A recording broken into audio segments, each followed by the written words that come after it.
I'll open the floor to councilors. Councilor Lewis. Madam President, thank you. I wonder if Mr. Marquez with Common Cause, would you mind if I just had a conversation with you real quick, briefly? Yeah. And really just for the purpose of just having a conversation with you about it. I mean, I appreciate all the commenters here tonight and everybody sharing, both sides of this. It's interesting and fascinating, just reading and studying ways to make our elections better. And so certainly appreciate, no matter what you believe on this, your willingness to come and to share it and to, fight for something that you believe in. And I just, asking you, Mr. Marquez, just because I know you represent Common Cause, and I know you guys are actively, supporting ranked choice voting, right? I mean, you've been working on this for a good while, yeah? Yes. I know mentioned El Centro and Olay and others that were mentioned here tonight. I think those are the others that were mentioned here tonight. There was a time when Albuquerque did not have any benchmark as far as, it was a majority vote. Albuquerque had a majority vote. I mean, if there were 10 people running and you received the most votes, it was the most votes, then you were elected. Plurality voting is what you're describing? Yeah, plurality voting. And then, many people, supported changing that to a standard, like 40% started with, and then pretty recently changing that to 50%. You all supported that, correct? Taking it over 50%, I think. Over 50%, yes. Yeah, absolutely. I believe Common Cause was very, active in, ensuring that we had a majority vote, right? Yes. And you all did that knowing that, and it's been mentioned here tonight and others, because we have that majority vote, that's led to a lot of our runoff elections. We didn't have runoff elections when there was a plurality vote. We didn't have as many runoff elections when there was a 40%. But the current state that we're in is because of the 50% that you all advocated for. And so it doesn't seem like you were at the time concerned about the $1.8 million that we're spending now on runoff elections, something you guys were very passionate about, knowing that it would lead to runoff elections where we'd spend a lot of money. Well, I've only been in New Mexico for a year, so I can't speak to some of the efforts. Okay, no, that's fair. That's fair. I know others in your organization that were pretty adamantly fighting about it, and some that are here tonight. Sure. And also what's interesting is that when it comes to, I think you all fought for that because you put the standard up of we need to have not a plurality, but a majority. We want people to get elected that have over 50% of the vote. So there wasn't a lot of concern about the $1.8 million or spending more money on elections, but there also was a concern about people getting elected with a majority vote. And now with ranked choice voting, there are many scenarios of a ranked choice vote that would lead to a plurality of someone who gets elected without having the majority of those who participate in that election. You agree with that, right? I'm sorry, you're saying with ranked choice voting or? With ranked choice voting, So because of the fact that ballots are exhausted, and so let's say you have 10,000 people that vote, 3,000 of those are exhausted by the time you get to maybe the third or fourth choice that actually wins it, and now you have someone that wins that did not get the majority of all those who participated in the election. I mean, you'd agree with that, right? I do not. Can I explain? Sure. What exhausted ballot is? Yeah. Okay. So with ranked choice voting, you get to rank up to 5 candidates, or the number could vary, but let's say that it's 5, right? So somebody who really likes 3 candidates, but you know what, everybody else is extreme, they don't want that person, anybody else, they have the right to rank as many as they want. We obviously recommend as many as possible because you have more of a voice. But in the case that somebody does not rank all the candidates, what does happen is that, let's say that person's candidates all got eliminated, right? So that is what an exhausted ballot is, right? But that is by design. The person is consciously making a choice to not rank any more persons. That is the equivalent of somebody just skipping a race. You know, sometimes you see a race, sometimes it's only one person, so you can't even, you know, it doesn't matter. But if there's two candidates and you choose not to vote in that election, that is the same as an exhausted ballot. Now, does that mean that your whole ballot gets thrown out? Of course not. It just means that you intentionally chose to not participate in that election, in that tabulation process. Like I said, we recommend people to rank as many as you're allowed, because that means that if your choices, you know, end up dropping out, then you still have a say, right? But an exhausted ballot is a feature. You know, I know the opposition is trying to sell like it's a bug, and they try to use this word that a lot of people don't understand, but there's nothing intrinsically wrong with you know, an exhausted ballot, because the person is choosing on their own to not participate in that. So back to the majority part. So it is embedded in the system that you have to win with the majority, right? With ranked choice voting, you would go into an instant runoff until there's only two candidates left, right? And so at that point, it's similar to what we have in a, you know, a two-person election. One of them gets the majority. Now, technically, they could literally split it, but that would not be any different, you know, with the current system. Yeah, and again, I've read many scenarios where it's, and I think you described it right there too. I mean, at a certain point in the balloting, at a certain point, there are a certain amount of people that are no longer a factor in who gets elected there. And in many scenarios, and I've studied up on every bit of it and looked at a lot of other elections, and in many scenarios, the person who's elected would not be the majority elected in many of those scenarios. It doesn't happen every time, but that's actually by those who participate in the entire election, in the same way that we have maybe a general election and then a runoff, like you all supported the runoffs, you know, from before. But just what you described right there, do you think some people have a hard time understanding it? No, I think it can be easily explained. Also, that's not something that the voters themselves are going to have to deal with. This is more that part of the training that, you know, the folks administering the election would, you know, might be more useful to them.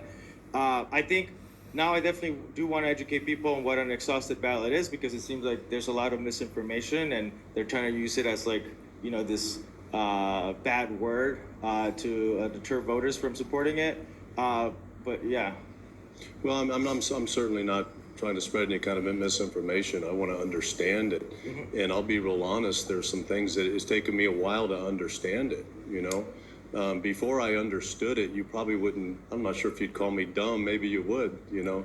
But the Santa Fe New Mexican in November had an article, and you guys were quoted in this, Common Cause was, but the title was nearly 8 years later. So 8 years later, ranked choice voting still causing confusion among the electorate.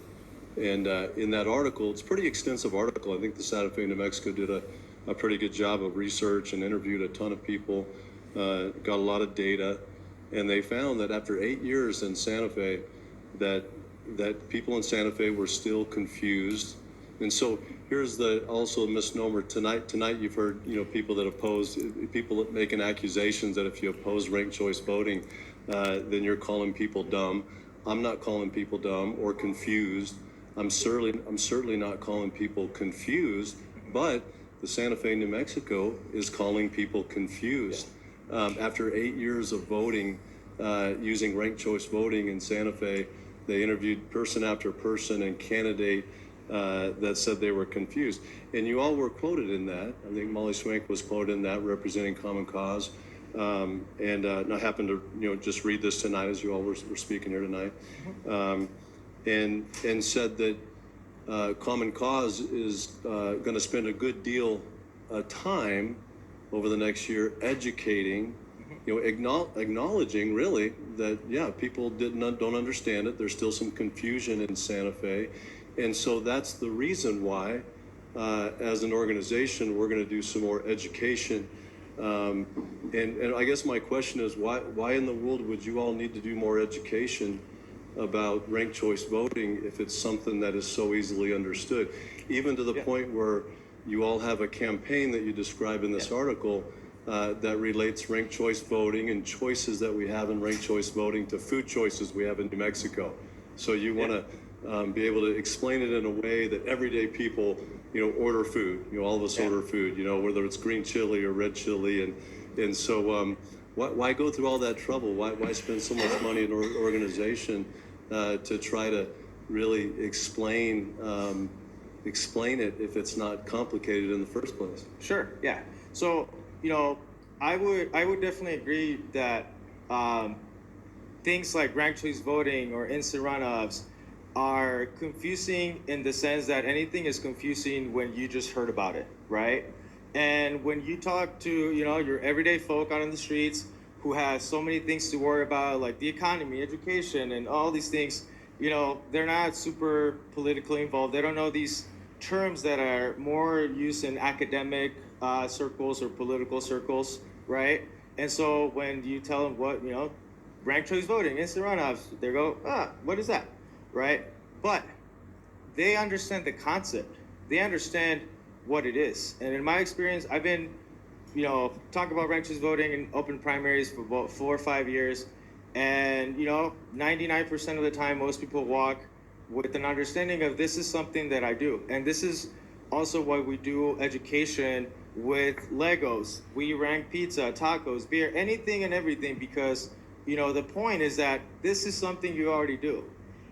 If I ask you to rank your top 5 artists or songs, we see all these things all of the time, but we just haven't connected those two, the word ranked choice voting with something that you do, right? And that is the work that I've been doing. That is the work that a lot of our coalition members are doing. And I definitely acknowledge that there does need to be a lot more conversations and educations, but we're happy to do it. And I would say that if you're going to spend time and energy educating voters that there's even a runoff election, then you might as well spend that time and energy talking to or educating voters on ranked choice voting itself. And in my experience, once people go through the process, once people experience that, oh hey, maybe my first choice didn't win, but my second one did, and then they get that feeling of like, hey, my voice still mattered. And that is such a powerful feeling that we're trying to spread all over the city, all over the state. Yeah, I don't mean to cut you off. I just have a little bit of time, but thank you. Okay, I really appreciate you explaining that, and I'm asking that to you. I don't mean to put you on the spot. I truly wanted to learn, but also I wanted to explain my opposition to it too. I wanted you to hear an explanation, not just hear me vote no, but here's some explanation that I have to it. That it's not some of the stereotypes and the things that you guys might think of me. In fact, ranked choice voting, has been around for 150 years. And so it's not a new thing. It's not this latest and greatest thing that we're all educated. But I find it interesting that it's been around for 150 years and we're still having to educate people about it. And there's, a handful of cities around the country and a few in New Mexico that are using it. And why there wouldn't be more after 150 years of knowing about what it is. But thank you again. Thank you, Madam President. Thank you. Appreciate you. Councilor Peoplecorn. Thank you, Madam President. Mr. Marquez, just stay up here. I appreciate you being here, and I appreciate the work you do. I think you were cut off, and so I'd like to give you the opportunity to complete your answer on why we need to do education for instant runoffs.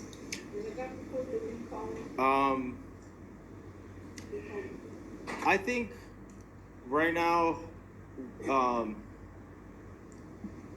people are so busy and preoccupied with all the things that are happening in this country. I mean, we're literally seeing our democracy just, be torn apart. Our country is divided. The economy sucks. We're at war with like so many countries now, right? And so people right now just don't have the bandwidth to even think about some of these, solutions, right? Because, like I said, they have a million things to worry about. And I've experienced that. I'm Mexican American. I was born in Chicago. My family is from Jalisco. I was raised there, and I was very fortunate to go to school and achieve my American dream. And so I had the ability to step back and look at what are some of the solutions that could be applied to solve some of the problems. And people much smarter than me came up with solutions like open primaries, ranked choice voting, applying an independent redistricting commission, all of these things, right? And so I became obsessed with open primaries and ranked choice voting, what Alaska has, and have been working on it for the last 4 or 5 years, not just in New Mexico, but also in Nevada, where I lived before. And I see, like, with the Latino community, this is not something that's, and I'm sure so many other communities, right? And like I said, that's because they have a million other things to worry about. Right now, what I see is, these concepts are mainly in political circles, academic circles. When I go to these conferences, the only Latino people I see are the ones serving food and cleaning up after, the folks who are mostly white. And not that there's anything wrong with having white people in the space, obviously, but we need to broaden the coalition, right? And so, to answer your question, I think this thing is coming. I think once it's a matter of people finding out. It's a matter of our community members organizing and talking to each other and having events and ranking pizzas and tacos and all the things that they like before they find out that, hey, this is a real solution that would solve real problems. And I think that day is coming because we feel the problem. People, I think, just haven't really woken up to the solution. And I hope that, the folks who are here in this room will help Common Cause and our coalition members spread that word. And I think once people see that, they'll remember, votes like this. Thank you, Mr. Marquez. I don't have any other questions for you. Just wanted to make sure you got a chance to complete your thoughts. So, Madam President, I think